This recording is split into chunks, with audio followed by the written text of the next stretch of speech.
Estamos no ar? Nosso primeiro podcast.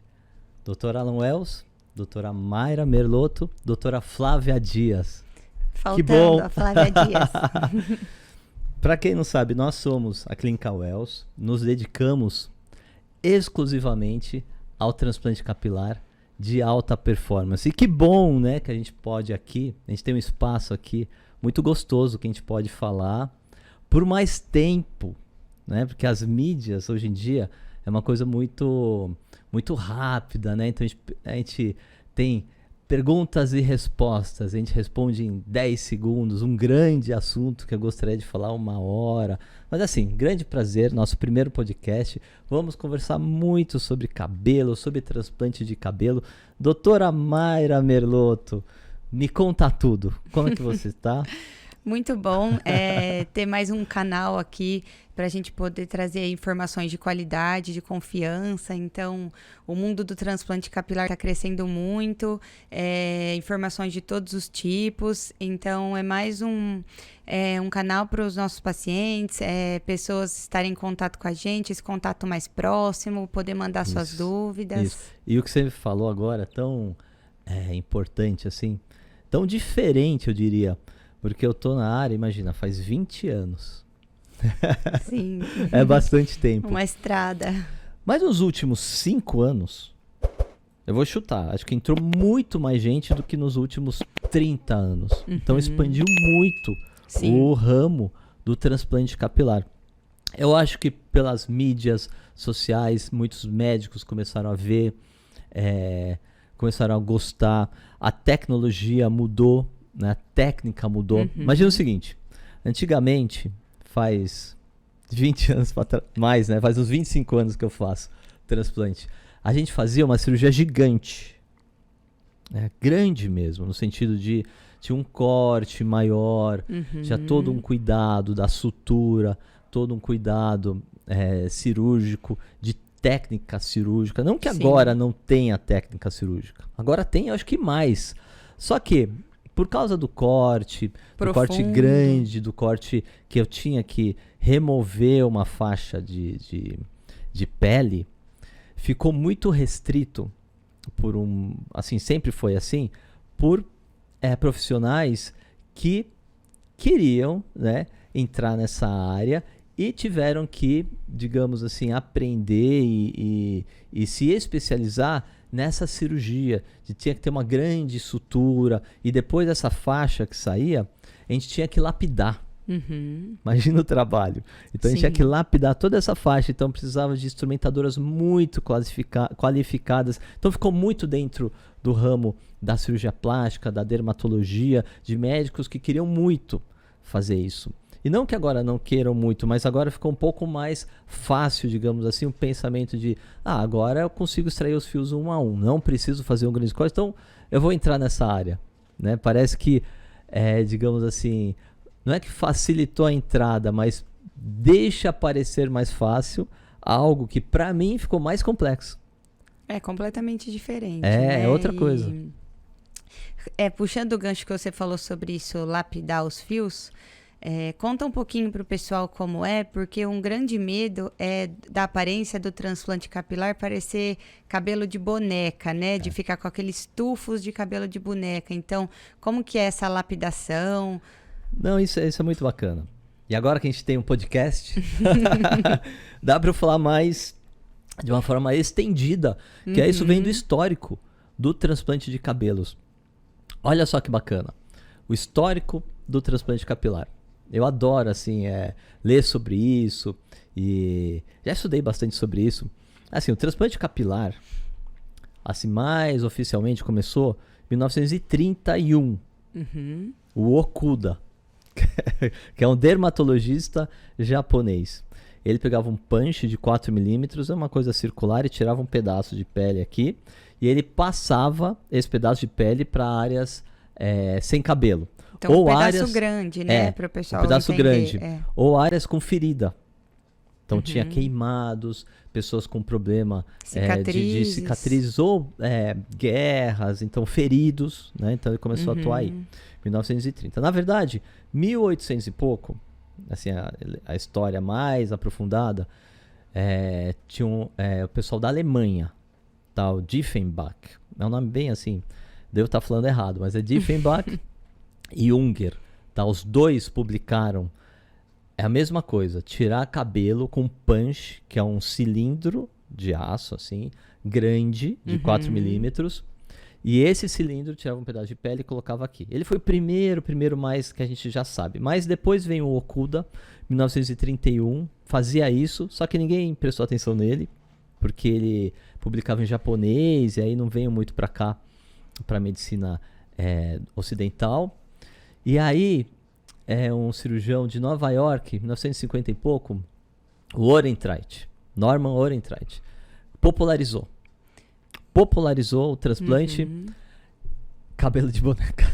Começou a publicar artigos sobre isso, né? Que não ficava tão bonito. Mas assim, ele popularizou e ele era um grande cirurgião. Na verdade, não ficava tão bonito, mas muita gente gostava. E a clínica dele era lotada.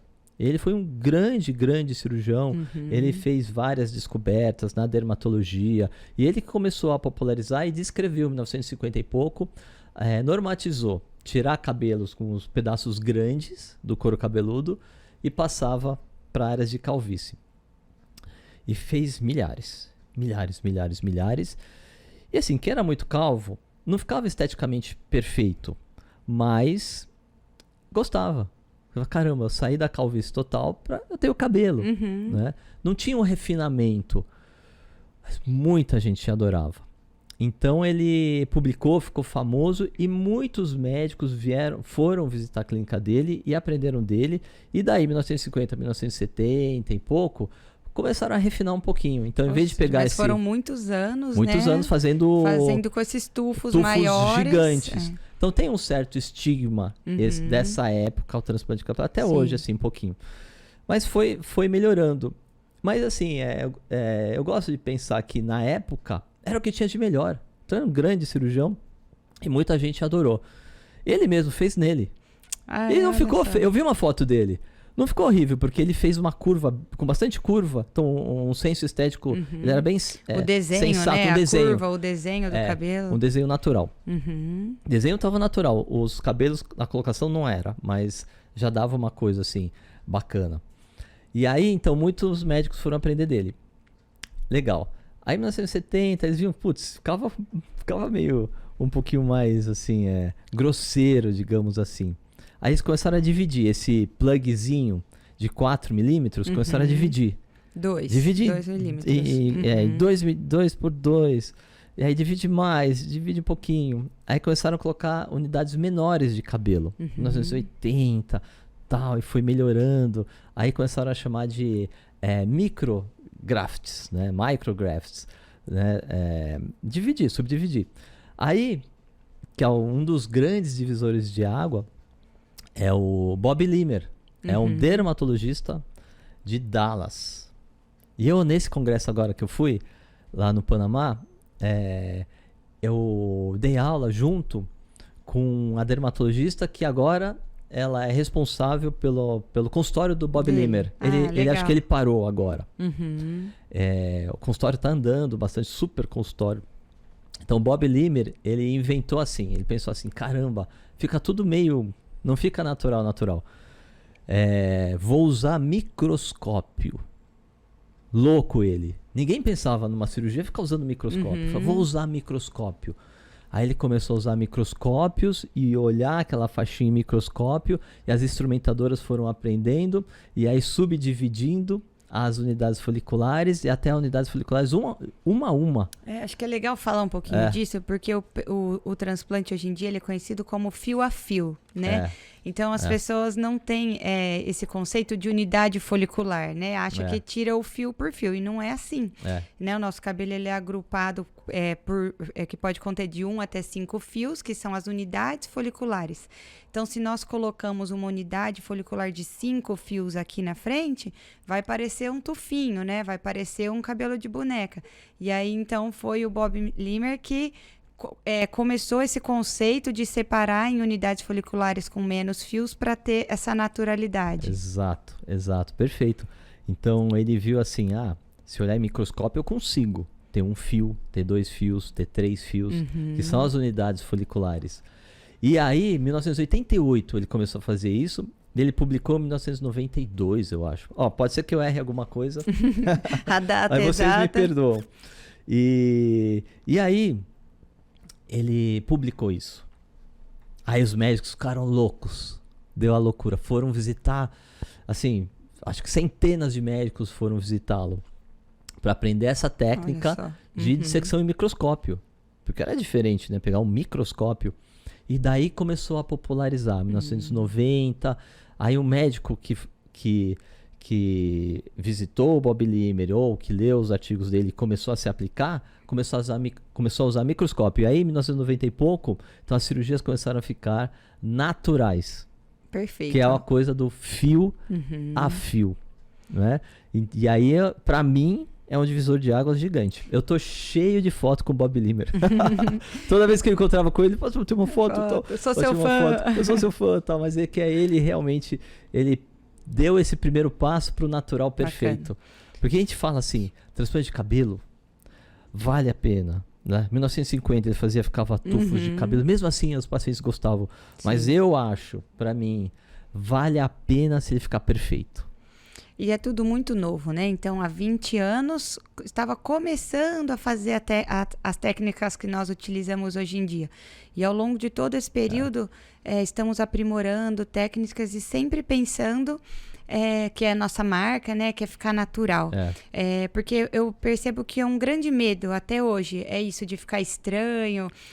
Você vai conversar com alguns amigos ou escuta as pessoas conversando, não, transplante capilar é artificial, transplante capilar fica estranho.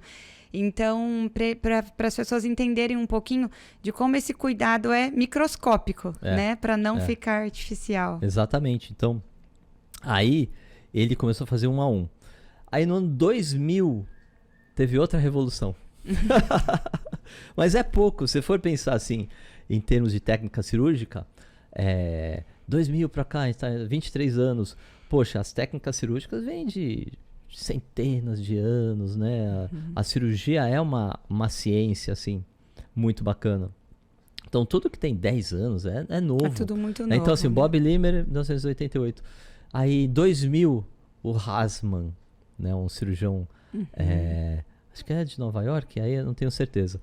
Mas ele começou a popularizar mais, a descrever mais o FUE, que é o que a gente faz hoje em dia. Sim. Né? Tirar os fios 1 a 1 sem o corte. Porque o Bob Limer fazia com o corte. Ainda era o corte, então né? o Hasman falava assim para os pacientes: olha, vem aqui na minha clínica, eu vou tirar uns 3 cabelos sem fazer corte, com microcilindrozinho de 1 milímetro. Se o cabelo sair, você é um bom candidato. Se o cabelo não sair direito, você não é um bom candidato.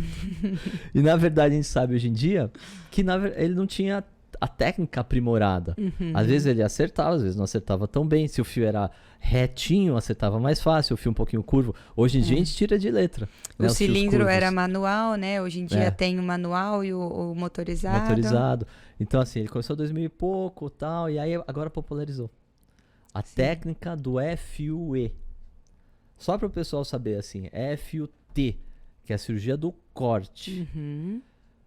Follicular Unit Transplantation, que eles denominaram assim, o corte. E hoje em dia a gente faz o FUE, é Follicular Unit Extraction, quer dizer, a extração das unidades foliculares com esse micro cilindro. Acho que é bacana mostrar para o pessoal entender isso que nós falamos, que o cabelo ele não sai de fio a fio, né? São esses grupinhos que são as unidades foliculares. Dá para mostrar? Tem, então, você tem? Vamos pedir para o Edu colocar um negócio, porque isso é muito legal. O cabelo... A Mayra explica, Mayra, isso. É muito legal isso. Então, vocês conseguem ver, né, em 1 centímetro quadrado, que o nosso cabelo ele não sai de fio a fio. São grupinhos. Alguns têm 1 fio, outros 2, 3, até 5 fios. E nós entramos até em uma outra conversa, que hoje em dia se fala muito, quantos 1000 fios eu vou colocar no meu transplante capilar, né? As pessoas acham que todo mundo pode ter o mesmo número de fios, e isso depende muito da área doadora de cada um. Então, no seu couro cabeludo, em 1 centímetro quadrado, quantas unidades foliculares você tem. E em cada grupinho, quantos fios você tem? Quem tem aquele cabelo mais cheio, mais grosso, tem as unidades de 3, 4 fios. Enquanto quem tem aquele cabelo mais ralinho, tem unidades de 1, 2 fios. Então, eu não posso tirar tudo desse centímetro quadrado, senão vai surgir. Você vai ficar com aqui na área calva super cheio, mas vai abrir áreas com falhas, né? Com buracos, que pode parecer que a pessoa tem doença no couro cabeludo. Então, é importante entender essa avaliação que não é fio a fio, né? São as unidades foliculares. Exato. Esse caso aqui, esse couro cabeludo, é maravilhoso, né? Eu olhando assim, falo, quero operar agora. Ele é cheio. O grande X da questão, aí, Mayra, é que tem gente com cabelo mais rarefeito, né? Exato. Tanto que tem tentando estudar isso, né? Fizeram fórmulas e coisa. Conta, Mayra, o que é isso aí? As fórmulas, como que a gente mede, tem o tal do coverage value, né? Acho que pode passar, Edu, por favor. E cada vez mais estão surgindo tecnologias para ajudar nessa avaliação. Então, nós podemos contar manualmente, né? Quantas unidades foliculares, quantas de 1, de 2, de 3. E existem dispositivos e tecnologias para isso. Como no próximo slide, pode passar para mim, por favor? Que ajudam a fazer essa contagem. Então, esse daqui é o KeyBot Mobile, que é um aparelho que ele é móvel, né? Nós conseguimos conectar no celular e ele vai fazer essa avaliação através do próprio software dele. Então, ele já conta quantas unidades tem em 1 centímetro quadrado, quantas são de 1, 2, 3 fios. Então, quer dizer, quantos fios por grupinhos. E um outro ponto que nós vamos avaliar na densidade do cabelo de cada um é a espessura do fio. Então, quem tem o cabelo mais grosso, nós podemos tirar mais, que não vai deixar com falha. Já quem tem o cabelo mais fino, tem que tomar mais cuidado na hora de tirar esses fios. Então, ele já é um dos dispositivos que faz essa conta já automaticamente. Na nossa clínica nós temos também, né, o Hairmetrics, que é um dos mais novos. Ele é um software próprio que tem inteligência artificial, que também vai fazer essa conta sem raspar os fios. Então aqui, para usar o KeyBot Mobile, para usar um outro aparelho que é o Photo Finder, então o cabelo tem que estar raspado para conseguir fazer essa contagem. Por isso que esse daqui nós fazemos já na hora do transplante, né? Então, quando o paciente chega para o transplante capilar, nós vamos fazer a marcação, raspar, e aí eu consigo avaliar. Lá no consultório, nós já conseguimos fazer desde a primeira consulta. Então, o Hairmetrics, que a gente pode até trazer em outro episódio, né? Ele faz essa avaliação sem raspar o cabelo. É muito legal, né? É muito legal. Pra gente ter uma base, assim, e já passar para o paciente desde o começo, né? Um número aproximado aí do fio, do número de fios da cirurgia. Isso eu acho muito legal, a tecnologia, né? A gente tem, então, o aparelho que é muito moderno, que a gente consegue contar o número de fios sem raspar o cabelo, né? Isso é muito legal. Agora, eu acho que é tão complexo, que eles mandam, tipo esse do KeyBot, eles mandam a informação para um supercomputador, é isso, né? Isso, para um supercomputador em outro país, e esse supercomputador consegue fazer os cálculos. E devolve calculado. Isso, você submete as fotos, cara, e aí ele devolve analisado. Não é simples. O que a gente tem no consultório, que mede com o fio longo, também, ele manda para Para Canfield, nos Estados Unidos. Manda para os Estados Unidos, para o supercomputador poder calcular tudo e a gente vê. Isso é super importante, porque tem paciente, eu sempre falo para os pacientes, cada um tem a sua área doadora. Cada um tem o seu cabelo que a gente pode tirar. Tem paciente que tem menos cabelo. Tem paciente que tem mais cabelo. Tem paciente que tem uma média, tem paciente que tem menos, né? Porque tem uma certa pressão hoje em dia, digamos, de mídia, né? Tem muitos cirurgiões gostam de falar assim, não, tira X cabelos, eu tiro bastante cabelo. Mas não é isso, na verdade. A gente tira mais cabelo quem tem área doadora maior. menos cabelo que tem aradora menor. Então não dá para muito escolher. O que dá para falar assim, a gente vai tirar o máximo que a gente consegue dentro do limite bacana, cirúrgico. Dentro da possibilidade da área doadora de cada um, do seu cabelo. A gente olha, na verdade, esses aparelhos são bons para a gente fazer estudos, mas na verdade a gente olha e já sabe. Sim. Então, o cirurgião com experiência, eu olho e já sei, ó, essa é uma área doadora média. De acordo, né, com a massa do cabelo, né? Então... Essa é uma área doadora que não é tão boa. Ou aquela foto que você mostrou assim, a sua área doadora é top. Vai extrapolar os números, né? Então, cada um tem o seu número. Se a gente tenta extrapolar por pressão de marketing, que tem pacientes que vêm em outros lugares, falam, mas eu quero tirar tanto cabelo como outro paciente fez. Fala, não, mas sua área doadora não permite. Se a gente tenta fazer isso, te cria uma sequela no couro cabeludo. Sim, isso falha, é importante, né? Falhas. E além disso, assim, tem uma coisa que eu acho muito importante. Quando a gente fala de área doadora, a gente tira cabelo e tira o máximo que dá para não agredir o couro cabeludo. Porque se você tira demais, você tem que tirar tudo que poderia tirar, agride demais essa região de uma vez só. Então cria uma cicatrização ruim. Sim. Cria uma coisa que não é tão legal.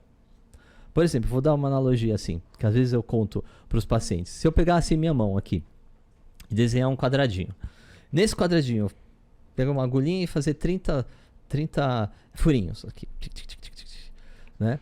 E aí, depois de uma semana, cicatriza. Assim, fica um vermelho, fica chato, né? Pô, doeu, ficou chato. Mas depois de uma semana, cicatrizou, ficou de boa.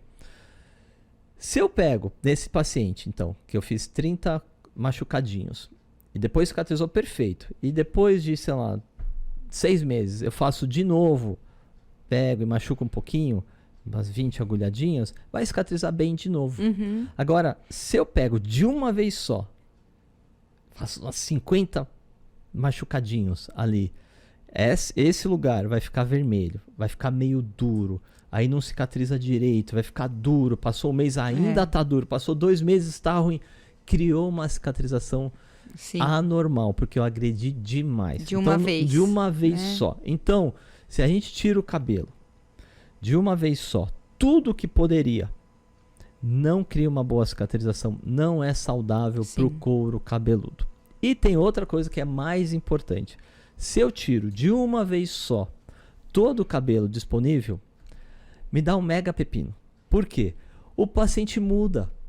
Conforme os anos, as décadas vão passando, a gente acha que a calvície é daquele jeito. Não, mas a calvície é progressiva. Então, assim, o paciente tem uma área doadora. De repente, depois de 10 anos, ela desce. E você cria uma área de calvície que é inesperada. Eu não esperava ter essa área de calvície. Fiz o transplante, coloquei tudo no lugar, mas passou 10 anos, 15 anos, mudou. E aí, caramba, agora ficou inestético. Preciso trabalhar aquela região. Cadê o cabelo? Exato. Porque de uma vez só eu coloquei tudo. Então, assim, se você gasta tudo de uma vez só, você finaliza, você não dá mais possibilidade de um transplante futuro. E é muito importante você ter essa possibilidade. E aí a gente chama isso de banco doador. Ter esse banco doador que te dê possibilidade no futuro, daqui a 10, 15 anos, opa, vou tirar um pouquinho mais de cabelo. Então, se esgotar de uma vez, é ruim. Então, tem alguns lugares que por marketing ficam falando, não, vamos colocar 1 milhão de cabelos. Você, opa, tudo bem, se tirar tudo isso, vai criar uma cicatrização errada e depois você nunca mais pode mexer, que é um grande erro. Então, o equilíbrio cirúrgico é importante. Principalmente para os pacientes jovens, né? As pessoas perguntam, com quantos anos eu posso realizar o transplante? Qual é a grande questão, né, de operar um paciente muito jovem? Que nós não sabemos ao longo da vida quanto de cabelo ele ainda vai perder, né? Então, o paciente chega querendo fechar muito a entrada, deixar fechadinho, mas e se futuramente ele abre uma coroa e aí não combina com aquela testa muito fechadinha, né? Então, muitos pacientes chegam e eles não têm essa ideia de que o transplante capilar é uma coisa definitiva, de que os fios que nós colocamos, eles não vão cair, que esse planejamento tem que ser feito a longo prazo, né? Tem que ficar bonito com 30 anos e com 80 anos tem que continuar bacana. Não, você falou uma coisa agora que é, assim, é sábio, né? Só que só o cirurgião mais velho sabe. Sim. Você não é tão velha. Mas assim, só o cirurgião velho. Eu Já tenho mais de 20 anos fazendo transplante de cabelos. Aí você vai e o paciente pede assim, mas eu quero aquela de ficar quase centrada, meio retinho lá embaixo. O paciente adora. Sim. Esse que é o X da questão. O paciente tem 20 e poucos anos, 29, por exemplo, e subiu um pouquinho a linha do cabelo, criou entradas, e ele quer ficar como ele era há pouco tempo atrás, com 24 anos atrás. Só que alguém depois, com 60 anos de idade, com uma linha baixa, todo o cabelo rareado, né? Todos os fios finos, é completamente aberrante. Fica feio demais. Só que o paciente novo não sabe. Assim, ele não está pensando ali há 20 anos. Só que a gente sabe, né? O paciente que faz linhas baixas, que fica cobrindo completamente as entradas, ou faz o que ele quer, porque ele acha que... E não escuta o cirurgião, vai entrar num pepino lá para frente. Vai ficar inestético lá para frente. Sim. Ninguém tem uma linha capilar baixa, meio reta, e tem 60 anos e todos os fios afinando e com outras áreas abrindo de calvície, fica estranho. Então, a linha madura, uma linha que a gente olha e fala assim, tá bonito. Agora, vai estar bonito com 40 anos, vai estar bonito com 50 anos. Sim. Alguns pacientes me falam assim, mas tudo bem, com 60 eu não ligo. Ou então outros falam assim, mas depois eu faço outro se eu precisar. Mas a conta nunca vai fechar, né? Nunca volta a ser como era adolescente. Exato. Então, isso é importante. a quantidade de cabelo ao longo da vida, ela diminui, né? A gente não consegue fazer infinitos transplantes. Então, o pensamento tem que ser a longo prazo, né? Exato. A gente fala muito assim, né? Que a área doadora, a área que a gente tira o cabelo, não é uma área infinita. Ela é finita, ela acaba. Sim. E além de acabar, a gente fala muito assim que ela é perene, que ela dura para sempre. Mas na real, a gente fica mais velho, os cabelos ali afinam um pouco, a gente perde um pouco, sim, da área doadora. Ninguém tem aquele monstro 20 anos de idade atrás, não fica monstro 20 anos de idade. Só reparar nos idosos, né? Que tem um cabelo mais fininho. Exato. Fica lá cabelo. É um cabelo que fala, não, esse cabelo vai durar até 90 anos, principalmente a parte mais central. Só que ele afina também um pouquinho. Então tem múltiplas coisas que a gente pensa na hora do planejamento. Isso tudo é muito legal, né? A gente vê muito... Por isso que a gente vai tanto para congresso, né? Com Qual certeza. que é o seu próximo congresso? O próximo é Panamá. 2 e 3 de agosto. Panamá? É o nosso próximo. Não, a gente foi pro Panamá. Desculpa. Punta Cana. Punta Cana. Tô Tá bom. confundindo o Caribe. Tem muito congresso. É Punta Cana em agosto, da International Society of Hair Restoration Surgery. Vai ser em Punta Cana. Não, não é. A gente tá confundindo tudo. Da Sociedade Mundial de Cabelo, vai ser na Índia. É verdade. E São muitos congressos. Mas por que isso é legal? Esse é legal, eu adoro assim, esse formato de podcast. A gente pode falar mais, né? Temos um tempão aqui até o Edu expulsar a gente daqui. Olha só, tem muito congresso. Na época que eu sou cirurgião plástico, eu fazia cirurgião plástico, todas as cirurgias plásticas.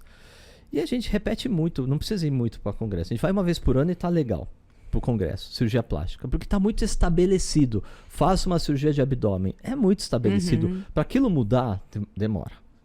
O cabelo, cada 6 meses tem um pulo do gato. Sim, novas tecnologias. Novas tecnologias. Cada 6 meses, no mínimo, tem um laser novo. No mínimo. Cada 6 meses, fala, caramba, esse punch melhorou. O cirurgião lá da Ásia aperfeiçoou a ponta desse punch. Quero saber. Exatamente. Então a gente quer ir lá. A gente quer ir lá. Então tem congresso da Ásia, da Europa. A gente vai em tudo. A gente é convidado para tudo. Então... Esse ano foi no europeu. Ano passado eu fui no WFI, no World FE, isso. Esse do WFI vai ser em Punta Cana este ano, né? O WFI este ano vai ser na Tailândia. E qual que é o da Punta Cana? Punta Cana é o FE, acho que nós vamos ter que corrigir isso. Confundi também. O WFI vai ser na Tailândia que agora em abril. World FUE Institute. É uma instituição muito séria. Só os melhores cirurgiões do mundo vão. E esse deu aula, né? Isso. Foi muito legal. Ano passado na Turquia, esse ano vai ser na Tailândia. Depois, em agosto, nós temos o da Sociedade Latino-Americana de FUE. Ibero-Americano, isso. É o Congresso Ibero-Americano, que um grande cirurgião que vai estar capitaneando, que é o Jim Harris. Jim cirurgião Harris e o de Denver, do Trivellini. Colorado. Sim, tem tanto congresso que a gente tá 5 minutos confundindo, né? E depois na Índia, em outubro, da International Society. Caramba, você vai nesse? Da Índia? Tô animada, Sério? vou pra Índia. Eu tô meio assim, não sei se eu vou. É muito longe. A gente aproveita para passear um pouquinho, né? E tá sempre em contato com cirurgiões do mundo todo, então cirurgiões experientes, professores, né, de transplante capilar do mundo todo, autores dos principais livros de transplante, então é sempre uma grande experiência estar nos congressos. Você sabe que na Índia tem muita cirurgia de cabelo? Muitos atores de Bollywood. Muita cirurgia de cabelo. Primeiro que tem muita gente. Mas assim, tem muito cirurgião de cabelo. Tanto que eles ganharam muito espaço na sociedade internacional, merecidamente. Eu acho que o presidente da Sociedade Internacional de Cabelo, ele é da Índia. Ou não sei se é o diretor internacional, que é o Kapil. Ele é indiano. Lá tem muita cirurgia de cabelo. Então vai ser legal esse congresso. Vai ser legal. Eu não sei se eu vou. Eu fui no congresso, o Mundial da International Society of Hair Restoration Surgery. Eu fui no Panamá. Foi agora em outubro. Foi em outubro? Foi em outubro. Eu fui, dei aula lá, foi demais. Foi demais, porque eu encontrei e revi cirurgiões que eu não via por causa da pandemia, deu uma paradinha. Revi cirurgiões que são, assim, grandes mestres e a gente sempre, no corredor, eu pergunto sempre alguma coisinha para eles. Então foi muito legal. Teve aparelhos novos, coisas novas, tecnologias, tratamentos, tanta coisa que é um mundo. E eu voltei desse congresso e a gente já vai para mais congresso já. Exatamente. Mais congresso. Nós sempre estamos, nós fazemos questão de participar de todos os congressos, estar por dentro de todas as últimas atualizações, as últimas tecnologias. Sempre trazemos para nossa clínica, né? Coisas novas, então é muito bacana. É um mar, né? É um mar de coisa, um mar de informação. Legal, assim, eu postei ontem no meu Instagram, até à noite, eu tava indo dormir. Vou fazer um podcast, você não viu? Eu não vi. Vou fazer um podcast, façam perguntas. Posso? Bacana. Posso vamos lá, você vamos responde? lá, vamos juntos. As perguntas foram para mim, mas eu vou passar para você algumas, deixa eu ver. Perguntas do Insta. Deixa eu ver aqui. Eu coloquei assim, amanhã eu vou fazer um podcast. Vocês querem perguntar algo? E acessei aqui, olha. Aqui, pronto. Olha só. Vamos ver se a gente consegue responder todas as perguntas. Aqui tem muito. A gente não vai responder todas. Desculpa quem mandou tanto. Mas assim, uma hora a gente consegue abarcar bastante coisa. Uma vez feito o procedimento, o mesmo pode vir cair no futuro? Obrigado, sou seu fã. Ó. Aí, que bacana. Que legal. Pô, obrigado. Então, será que cai no futuro? Então, para os pacientes entenderem um pouco, né? De onde vem a ideia do transplante capilar? Porque nós tiramos os fios desta região do couro cabeludo aqui atrás e passamos para frente.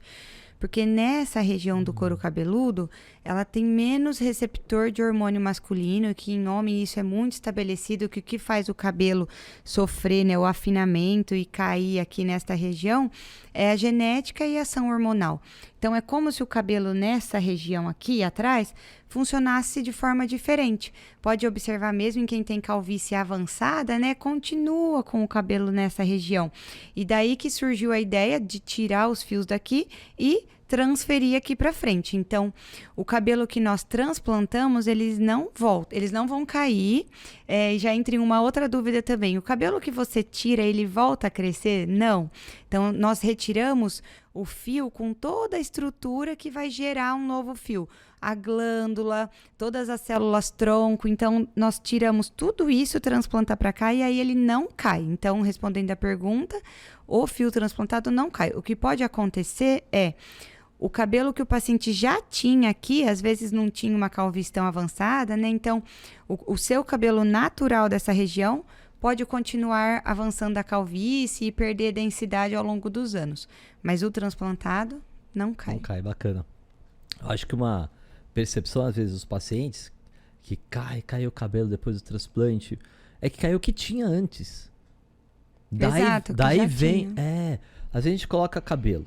Nossa, melhorou meu cabelo super. Aí passa uns, sei lá, 2, 3 anos. Aí o paciente volta, caramba, meu transplante tá caindo. Não, é seu cabelo mesmo tá caindo, que você tinha antes, né? Então vamos fazer tratamento. Bora fazer, usar remédios, usar loções, tratamentos capilares, que ajudam muito. Ajudam muito a diminuir a queda de cabelo, né? E como nós vamos acompanhar isso, né? Consulta de cabelo é uma consulta muito demorada. A gente leva 1 hora, às vezes 1h30. Por quê? Fora todas as questões de uma consulta normal, nós precisamos dos registros fotográficos, né? Então, a fotografia padronizada, ela é essencial para esse acompanhamento. É ela que vai mostrar como o cabelo estava antes. Então, o paciente, como se vê todos os dias no espelho, perde esse parâmetro, né? Perde essa noção. E nós vemos milhares de cabelos durante a semana toda, você esquece. Então, a foto padronizada, sempre no mesmo local, nos mesmos ângulos, com a mesma luz, elas vão ser esse nosso guia ao longo dos anos, se está perdendo volume, se nós vamos acrescentar um tratamento, ser mais agressivo no tratamento, né? E o paciente mesmo vendo isso, às vezes ele mesmo quer, porque tem gente que chega no consultório e fala, não, eu só quero fazer a cirurgia, não quero tomar remédio, e através das fotos em que você percebe que às vezes o cabelo está afinando um pouco, ele mesmo fica mais animado e entende a importância de associar esse tratamento junto com a cirurgia. Exato. Isso é muito importante, né? Fazer tratamento após transplante, ou até você faz um tratamento, mas depois você desiste 100%, você abre chance da sua genética se expressar, né? Será que você tem a genética de perder muito cabelo no futuro? Os tratamentos ajudam muito, né? Você dar longevidade ao seu cabelo. Um conceito bacana é que, diferente de quando nós temos Covid, por exemplo, que tem aquela queda de cabelo em tufos, na calvície você não tem uma queda de cabelo. Ocorre um progressivo encurtamento da fase anágena, que é a fase de crescimento do fio. Então, o fio da calvície, ele fica miniaturizado, o que é isso? Um fio fininho, ralinho, que até cresce mais devagar.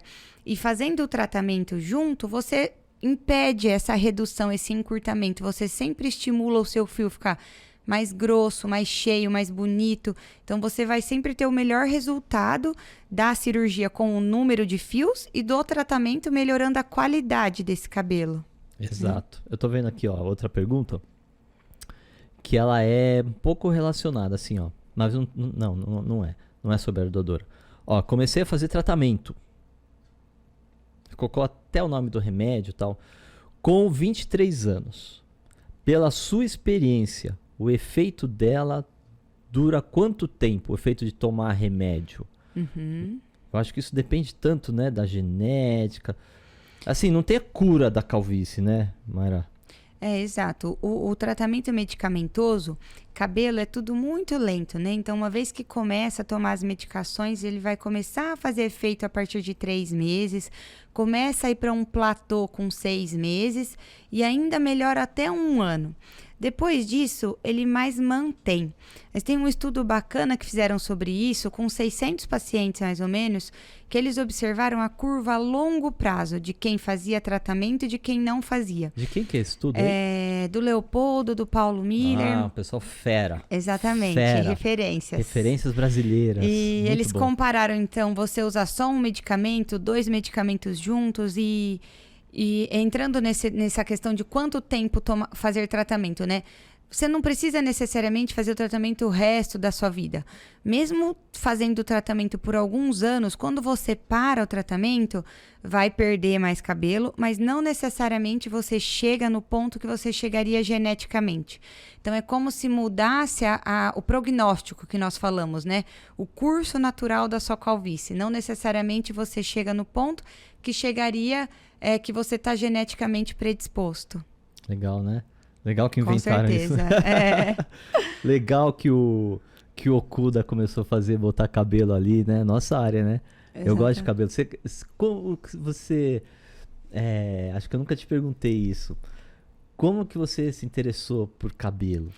Então eu acho que é mesmo a questão deles, né? Que quando você se incomoda com uma coisa, começa a estudar. Eu sou dermatologista, né? E aí na residência, aquela loucura, os plantões, acho que tive muita queda de cabelo e... Sério? Na residência? Na residência... Sua residência foi punk? Puxado. O Foi primeiro puxado? ano, a gente mesmo? fica na clínica Mas médica, dá muito plantão. Primeiro ano é clínica médica.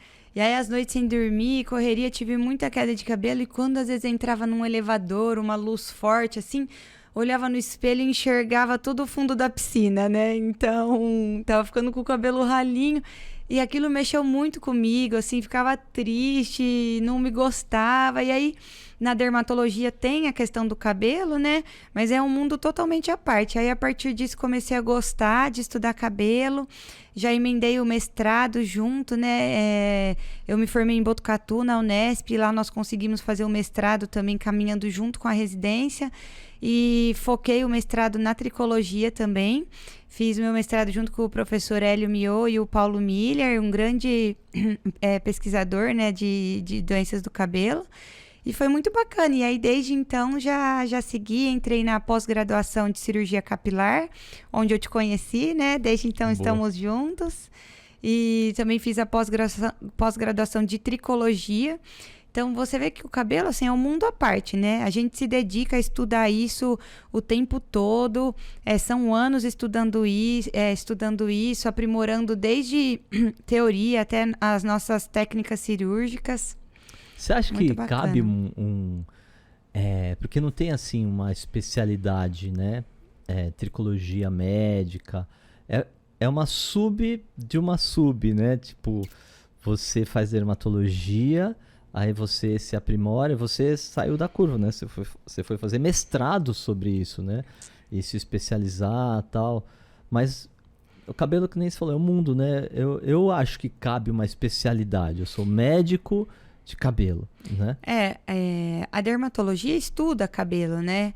Mas dermatologia é uma especialidade muito ampla, muito rica. Então, só a parte de cabelo mesmo são muitas doenças sistêmicas, né, que acometem o couro cabeludo.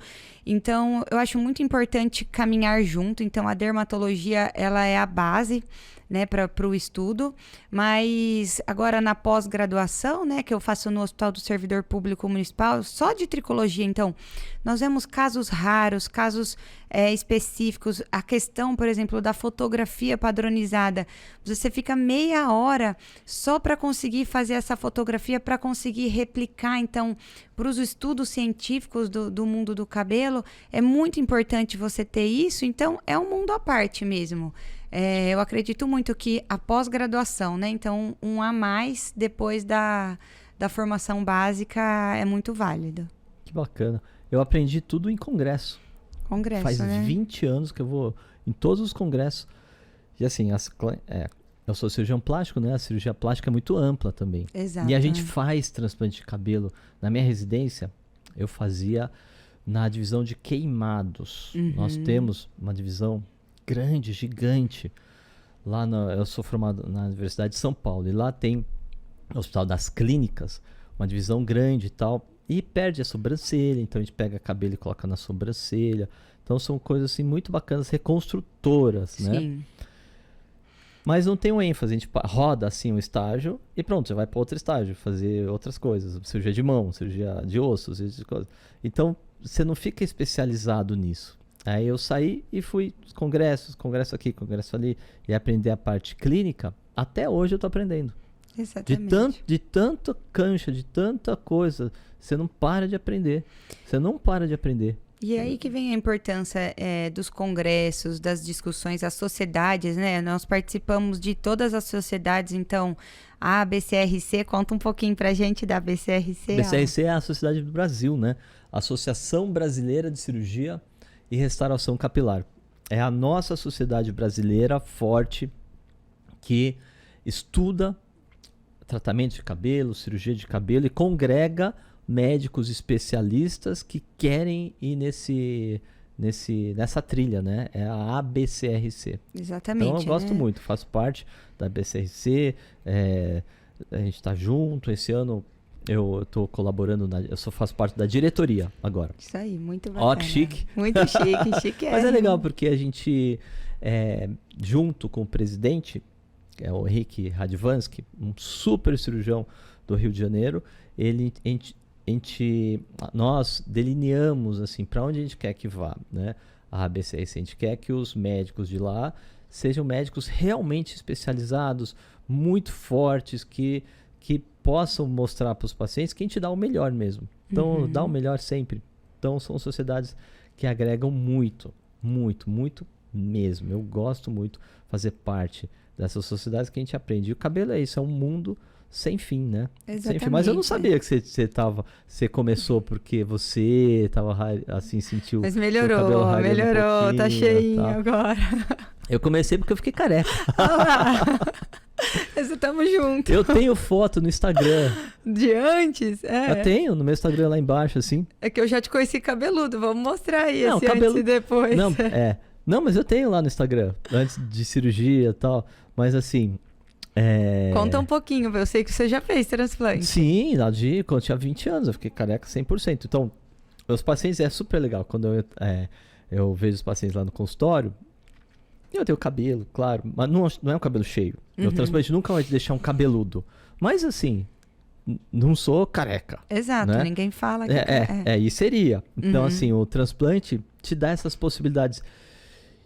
E eu passo para os meus pacientes o que eu passei, assim, né? Isso é bacana, né? Com certeza. O que, assim, caramba, não quero ser careca. Então, eu fiz transplante quando eu tinha 20 anos. Tenho 50 anos. Faz 30 anos atrás. Então, assim, eu não sou um cabeludo, mas faz muita diferença. Faz muita diferença se você não ter cabelo e tal. No Instagram, acho que faz uns 3 anos atrás, eu postei a foto, porque eu fiz há 20 anos atrás, depois quando eu tinha 30, depois eu fiz uma na nossa clínica mesmo. Há uns 3 anos atrás. Então você já passou pelo FUT e o FUE, né? Então é super bom. Melhora a autoestima, você se sente melhor. Então é uma coisa que eu quero passar pros nossos pacientes, assim, né? Essa experiência de caramba, o transplante é algo que te renova, em certo sentido. Porque o homem vai perdendo cabelo, a gente muda tanto. A mulher também. A mulher acho que é mais complexo até, porque o homem é mais aceito, né? Pô, Exato, alguém careca até charmoso, até cheio de gente que é careca, fica muito legal. Muito legal. Muito legal mesmo. Assume, manda ver, gosta, deixa a Não, barba, tem uma vibe, deixa ela ficar bonito. Sim, Pra mulher é um tema muito sensível, né, pra mulher. Você estuda isso bastante, né, das alopécias femininas, né. Com certeza. E tem tratamento. Sim, tem tratamento Mulher clínico, é diferente de homem, né. Tem outras armas, digamos assim, de terapias, não é? Sim. Às vezes chegam pacientes, né, mulheres no consultório querendo fazer a cirurgia, mas que nunca fizeram um tratamento. Então, primeira coisa é investigar certinho qual tipo de alopécia, o que tem no couro cabeludo, né? E começar o tratamento clínico, e muitas mulheres fazendo o transplante com a gente também. Agora, hoje em dia. Mas a mulher tem mais eu tenho essa impressão, não sei, o que você acha?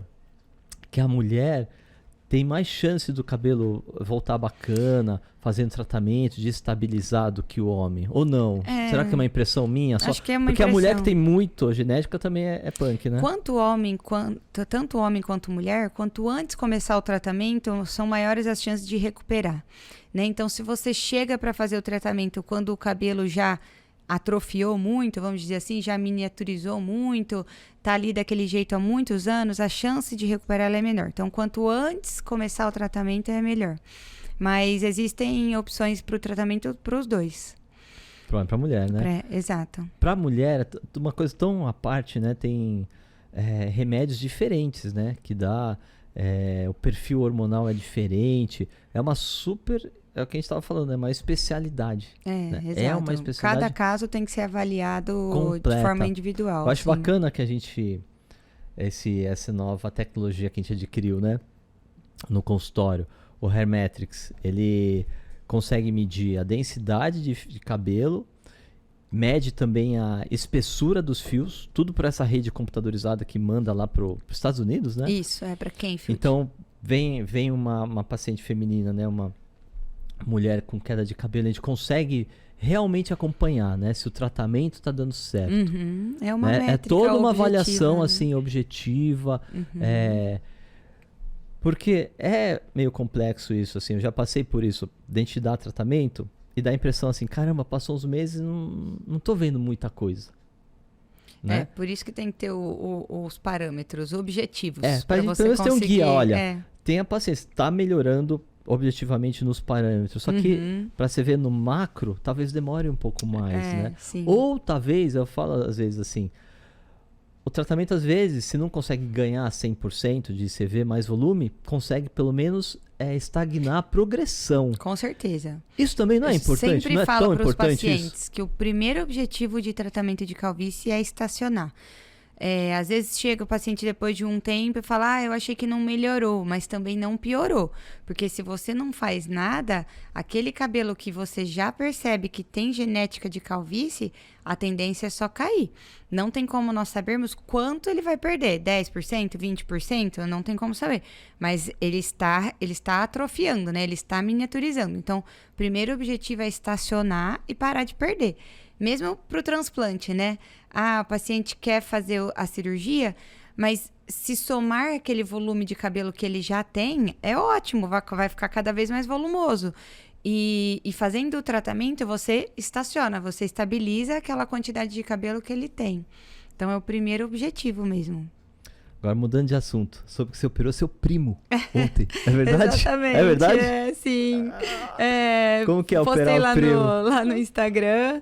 E é muito bacana, assim, trabalhar com autoestima, assim, né?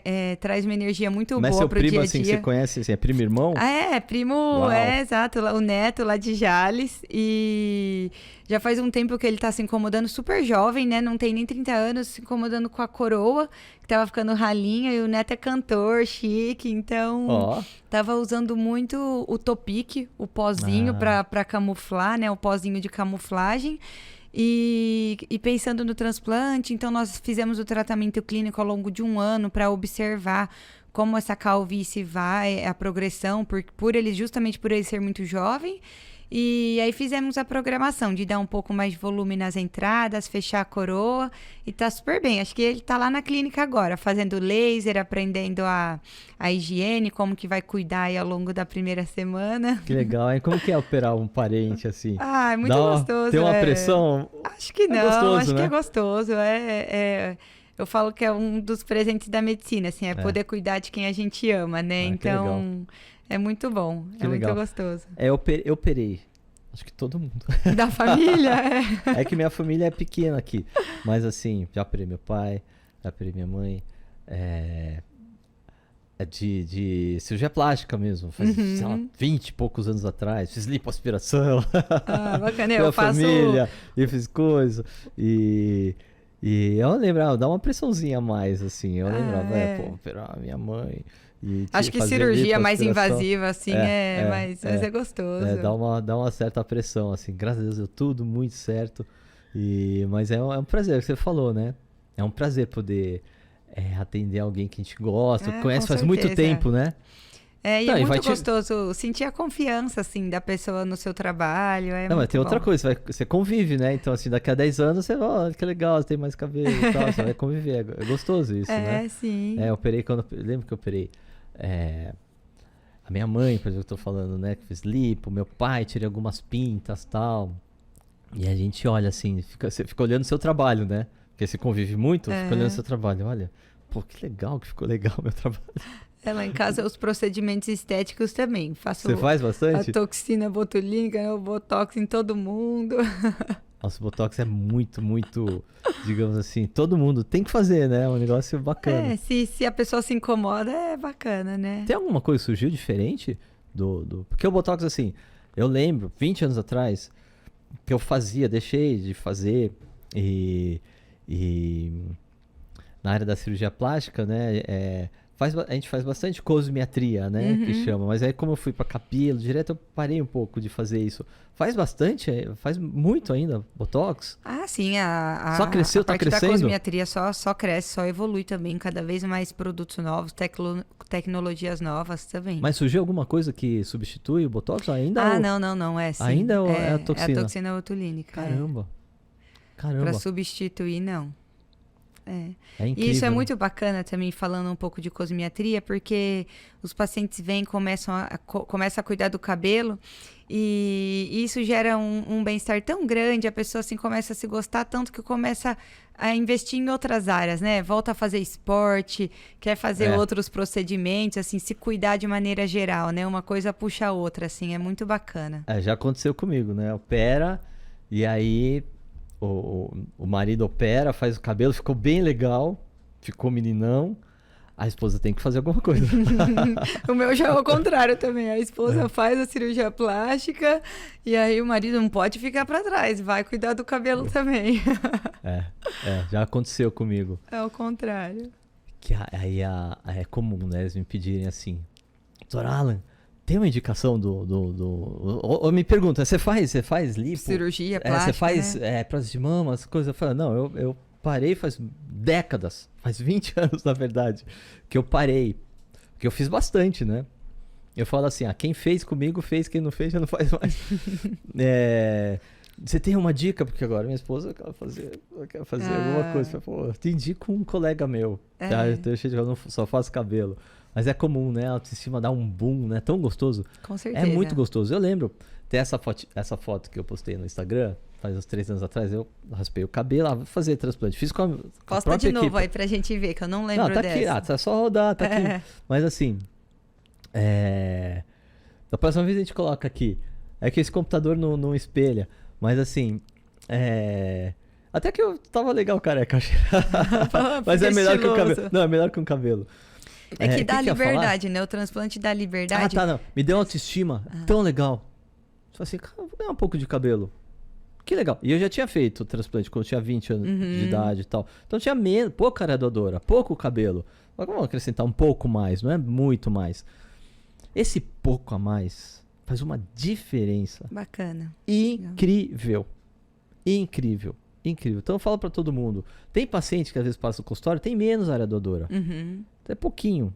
Mas olha, não dá pra esperar que você vai ser aquele paciente que coloca milhões de cabelos, mas se esse pouco aqui vai te dar uma densidade que você vai sentir uma coisa boa, rejuvenescimento. O importante é que fique natural.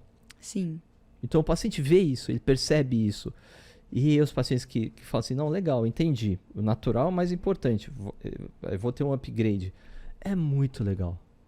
Bacana, muito legal. Com certeza. É porque pro homem tem isso, né?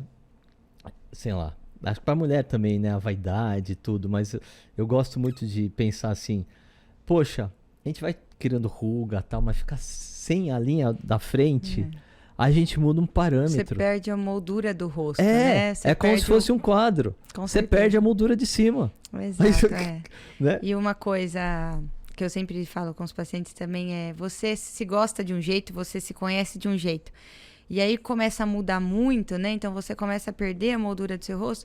É como se não se reconhecesse, né? Se você estranha, assim, como está ficando, né? E voltar a ter isso um pouquinho, assim, como você se gosta, é muito bacana.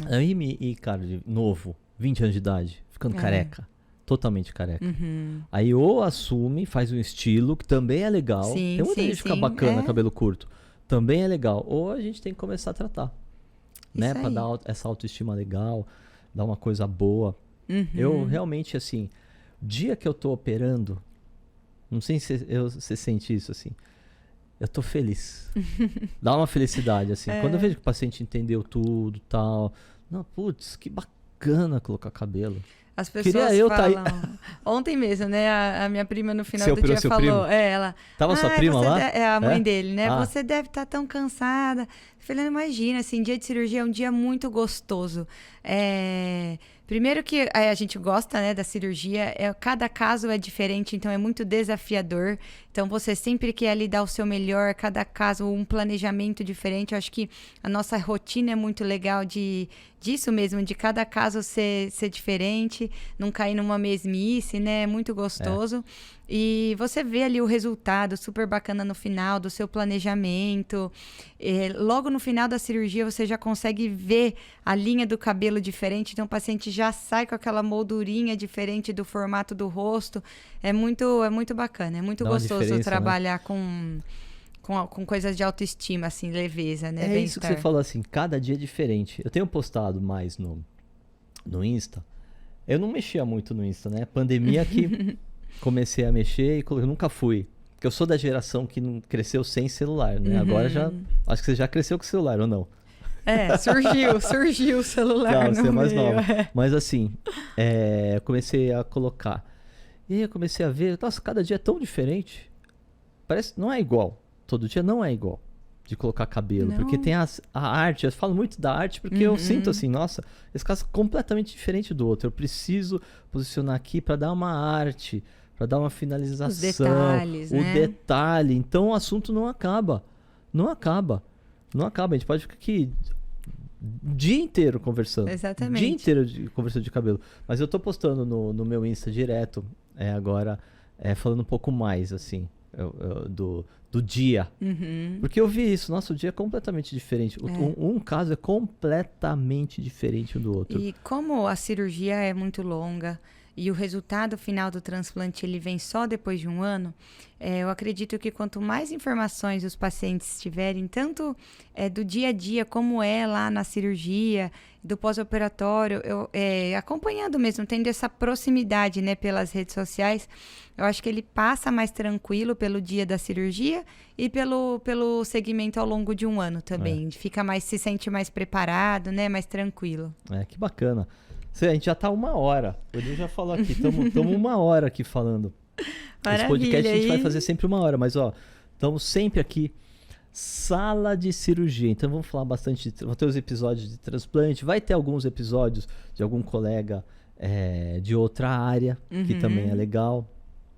Mas, olha, que legal, hein? Primeiro episódio. Começando o podcast. podcast. Se deixar... Agora eu tava querendo falar de robô, das coisas. Eu falei, não, mas já deu a hora. O Edu já falou. E as próximas perguntas ficam pro próximo. Putz! Ele respondeu quantas perguntas? 2 perguntas só? 2 ou 3. Mas a gente deixa e nos próximos vamos respondendo. Tá todas as perguntas. Caramba. Então, próximas perguntas, a gente vai... algumas perguntas, a gente começa a falar mais e já responde outras. Mas ficou muita pergunta aqui a ver. Mas legal, Bacana. Primeiro podcast, valeu. Valeu. E até a próxima. Até.